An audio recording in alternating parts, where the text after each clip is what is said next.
Hello viewers, welcome to our channel. Today Dr. Harita is with us, Chief Dietitian at Apollo Hospitals, Jubilee Hills. Hello doctor.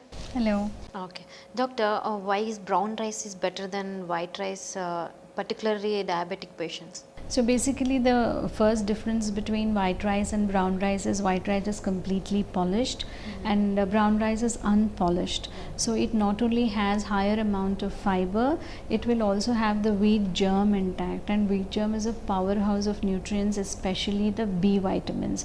So when we are looking for water soluble or the B complex vitamins like thiamine, riboflavin, niacin, all these are present in the wheat germ. So any grain when it is unpolished, it will have higher content of B complex vitamins. And why are they important? Because they help us digest that wheat that we are eating, or help us assimilate the energy that is that we are getting from the wheat that we eat or the rice that we eat. And therefore unpolished rice or brown rice is good, and it makes you, not only that, it makes you eat lesser quantity. When you see, if you and I experiment with it also, white rice we will eat more quantity, so we will get more carbohydrates. At the same meal with the same vegetables, if you give brown rice, we will eat lesser quantity also. So you will eat lesser quantity, so lesser carbs. At the same time you get an additional benefit of getting fiber and all the B complex nutrients that are required to assimilate these carbohydrates in our meal. Doctor, is honey good for diabetic patients? Yeah, I think this is a very common myth which is there, that if I can't consume sugar, I consume jaggery or consume honey. But ideally, even honey has a form of sugar which is fructose, and if you look at the end product as calories, it provides the same amount of calories. So you cannot replace 100% of your sugar needs with your honey needs just because of thinking that honey is good for diabetes. Doctor, can you explain how diabetes can be prevented? So you're basically asking how can we prevent diabetes. So yes, that is the most relevant thing to understand, because today with the genetic makeup that we have and the lifestyle that we have, all of us are very sedentary, and this kind of a lifestyle where we are not doing activity, eating the wrong food, not sleeping at the right time and not sleeping enough in the first place, all of us are contributing to the non-communicable disorders, of which diabetes is at the topmost. So even before we get diabetes, we should definitely try and avoid it, prevent it as much as possible. Especially if we have a family history of it. That means a parent has it, grandparent has it, aunt has it, uncle has it. That is a red flag for us to know that okay, I might get it, and therefore I should do everything possible to prevent it in future. So if you're already 25-30-year-old, you know that there is a possibility of getting it, and now people are getting it younger and younger by the day. We have seen 29-year-old, 26-year-old. Those who have a family history are more susceptible to it. So in prevention there is no medicine, and therefore prevention is all about correcting your lifestyle, correcting your eating patterns, bringing certain level of discipline in your meal timings, and also about what you eat at meal timings. Eating junk is common, wanting to party is very common. Everybody wants to have sweets. It's not about completely avoiding them, but it is keeping them very occasional. Occasionally when you're having a festival at home or you're having a party once in a while, all this happens once a month, it seems fair enough.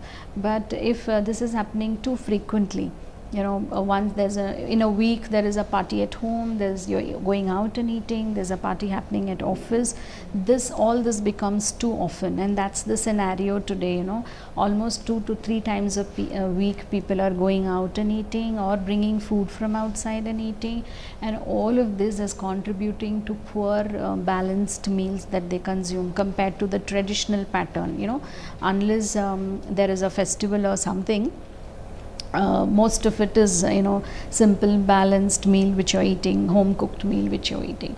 So if you're looking at prevention, and if your lifestyle is reflecting something like this, that you're constantly eating outside and you're on the other side thinking about prevention, the first step is to switch to home food, switch to appropriate and fixed meal timings, and bring about some kind of a physical activity in your daily life. In 24 hours you evaluate whether at least for an hour or two are you physically active. If not, you incorporate any kind of a physical activity which you enjoy. It could be a game, it could be swimming, it could be going to the gym, it could be a aerobic class, a Zumba class, anything that you enjoy, or a simple walk in the park and covering about 4 to 5 kilometers. But this much of physical activity is mandatory, because the rest of the time, rest of the 23 hours, we are all very, very sedentary. We are sitting in our car, we are sitting in the office, we are at home we are sitting, not much of physically strenuous activity that we do. And the last but not the least is sleep hours. If you are able to sleep at least 7 to 8 hours a day and give your body that rest, it is not going into that kind of a stressful situation which would precipitate conditions which I have a family history of. So I am genetically prone to it. If I add sleeplessness, if I add poor lifestyle, if I add sedentary lifestyle, if I add poor eating habits, it precipitates at a very young age, and this is a well known fact. And therefore we can use lifestyle as a pill, as a medicine, as a corrective measure, and as a preventive measure to prevent all these non-communicable disorders. Doctor, is there any particular diet for type 1 diabetes? Yeah, so type 1 diabetes is very different from type 2 diabetes. Most of the time we put it in the same common bracket. One of the most important things for type 1 is meal timings and how often they eat. If they are taking the insulin and not eating frequently, or there is too much of gap between one meal to another, say they've had a breakfast very early at 8 o'clock and are unable to eat a lunch till 2 o'clock, there's too much of gap. And this happens very frequently in people who are working. There is a very high chance that they go into hypoglycemia if they have long hours of uneating. Or if they've had their lunch at 1 o'clock, 2 o'clock, and they're having their dinner at 10 and they've not had anything in between, very commonly we see that people have hypoglycemic events at 4 or 5 in the evening, and they're massively hungry at 7. And when they're very hungry at 7, you know how hunger works, right? Once you are very hungry, you don't want to think about diet, you don't want to think what is right, what is wrong, you just want to eat something to fill your stomach. Therefore, eating small frequent meals with a gap of about 3 hours is very important for them, first. Second thing which is very important for them is the carbohydrate content at each meal, because X amount of insulin is required for X amount of carbohydrates to be used by the body, otherwise it will go a waste or it will become an excess. And therefore they should have a fair idea about what is the carbohydrate content of all the different foods, and how much they are consuming for breakfast, how much they are consuming for lunch, how much they are consuming for dinner, vis-a-vis the insulin that they are taking, and whether that's sufficient to utilize and assimilate that kind of carbohydrates. So this is more calculative, they have to be specific, they have to know what are the kind of foods which are rich in carbohydrates, which are low in carbohydrates, and include that in the meal, and have a fair idea what is the total quantity of or grams of carbohydrate that they are consuming per day. Doctor, what should be the diet for a patient with type 2 diabetes? So as we were discussing the various aspects of type 2, essentially the principle that we follow is you need to make sure that you are not taking too much of simple carbs. That is the first rule.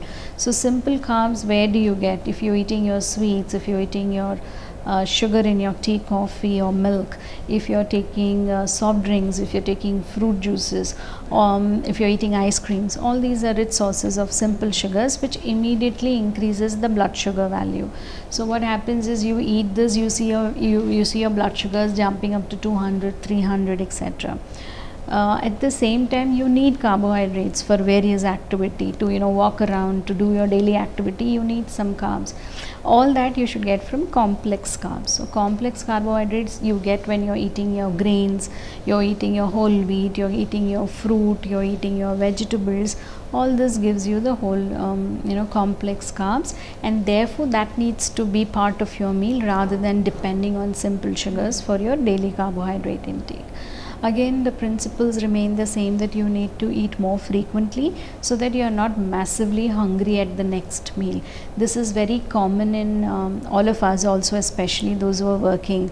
You will eat your lunch at 1 and by 7:30 you're so hungry that you will eat anything that comes your way. You are not thinking whether that is good carb, bad carb, simple. You're ready to eat, and therefore small frequent meals, even if the in between snack is just a fruit, a buttermilk, a handful of nuts, some corn or sprouts that you would carry, all this is fine. It quells the hunger, allows you to wait for a specific dinner time, and then you can plan your meal and eat your meal at the particular time. Okay, thank you so much, ma'am. Thanks for the information. I hope you like this video. If you like it, please like, share and subscribe to our channel. Thanks for watching. Thank you.